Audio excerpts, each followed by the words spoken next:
Hi everyone, this is Menz here, playing the Tier 7 Premium British Tank Destroyer AT-15a on Tundra. Now, this is voiceover replay, so I'm not doing this live, but it was a pretty good match, so I feel like it's worth it to show it to you guys.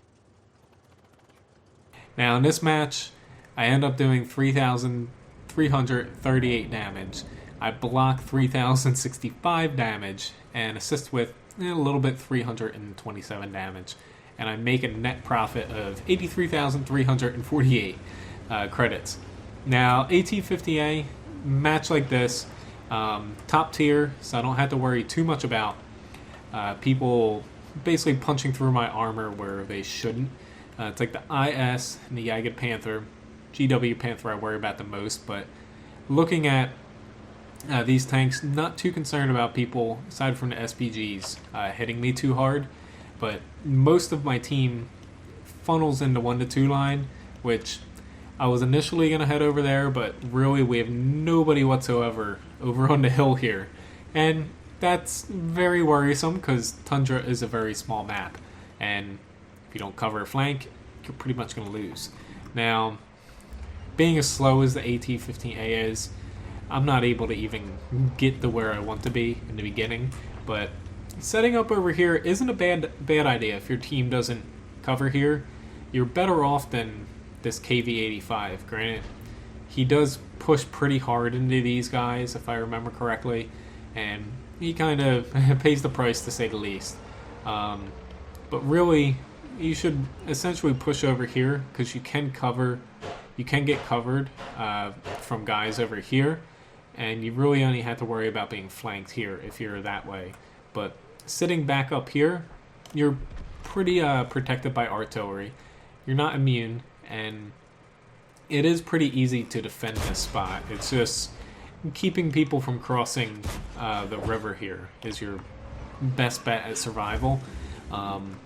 It's like, luckily, like, I won't lie, the enemy team definitely helped us here. They didn't push all at once and hard, which that M44, as you heard that little hiss, he was shooting heat rounds at me. Shame on him. Really wish they would fix that thing. He's one of those players in SPGs that you kind of don't like playing against because, like, really chucking heat rounds at everybody. But anyway, I do start getting a little bit worried here. Our team's not exactly pushing very hard. We just lost our Stug, and this Comet's starting to push. But luckily in the AT-15A, you have pretty good frontal armor. You do have a couple weaker spots that people can penetrate you, but overall, just stick your frontal armor out, angle a little bit because your side armor is pretty good, and your gun traverse left and right is a pretty good angle on each side of the gun. So really this tank is perfect that as long as if you don't allow the enemy to flank you or really get up in your face with a gun that has higher alpha than you, you're going to do pretty well in this, which I'm just slowly plinking away at the enemies. Not really going to use any APCR this match either, which is what really cuts into your profitability in this tank. But really, the enemy's doing me a favor here. They didn't take advantage of the Comet pushing across the little river there, and really, I'm basically going to dismantle them here one by one. It's like I'm going to kill this guy because he's lowest HP, but this VK is trying to flank me, and then I have another VK, so basically figuring out which one's going to get to me first, which is this guy. I'm going to take him head on first, which he's going to kind of learn that he should have just went right around me.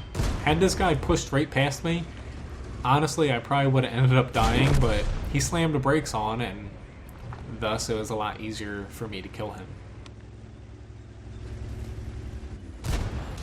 But at this point, not to say I was getting cocky, but both of these tanks are in front of me.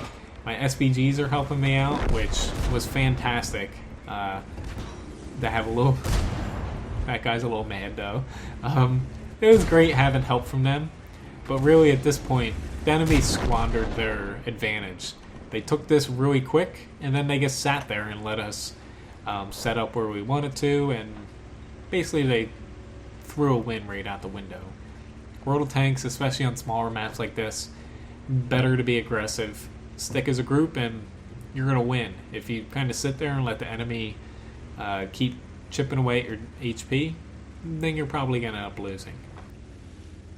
Now, the AT-15a, I think, is a fantastic premium. It's not a tier 8 premium, it's only a tier 7, but makes a lot of credits if you don't fire APCR, and you really have a good gun outside of the low alpha, and armor wise you're pretty good as well. Since you don't see tier 9s anymore, you really only have to worry about some of the tier 8 tank destroyers. But your main downside is A, lack of a turret, and fortunately I didn't flip myself over there, and most importantly, speed. As you see here, you're really freaking slow, which I do end up getting a top gun here, surprisingly. This is a little bit closer than I thought it was going to be. This KV-85 ends up driving straight into the SPG here, which he couldn't really account for that, but unfortunately for him, he doesn't kill him. I'm going to get this Jagged Panther and then make things a little bit interesting after that. But even though this is a replay, there will be the end battle screen here, which even though I know this is going to be a win, get a top gun, it was definitely iffy here. If I didn't get this, I saw the IS still at full HP, but he's being really defensive. I thought we might lose if I'd end up dying here because of this guy not really doing anything. He's probably a bot, to be honest, but at this point, it's like I don't know where the M44 is going to end up, but I do know that you can traverse down this pretty effectively, so I thought that was my quickest path to him. But you actually can drive up here, mainly up that way in a light tank, depending on the light tank though, coming from this side. But fortunately for me, I end up catching this M44, and really doesn't matter if he even hits me because he's not gonna kill me. Plus he's still using heat rounds, which I don't know why he was doing that. But anyway, thanks for watching the video and stick around for the results here. Alright, so I end up getting a Ace Tanker Award, Steel Wall Award, Top Gun Award, Cool Headed Award, and a High Caliber Award. Pretty freaking fantastic match for an AT-15a. Now, damage-wise, of course, most of the match, 3,338. I'm going to be blocking a little over 3,000 damage, but all in all, ended up working out pretty well here and making a ton of credits. Thanks for watching this video. If you like this video, you can support me here on YouTube through fan funding in the upper right-hand corner. Otherwise, you can support me through PayPal in a link in the video description below to my PayPal account. Otherwise, feel free to check out my website, wakuru.com, and also menzgaming.com. But again, thanks for watching, and hopefully you enjoyed this Ace Tanker match in the AT-15a, and hope to see you around in another video sometime soon.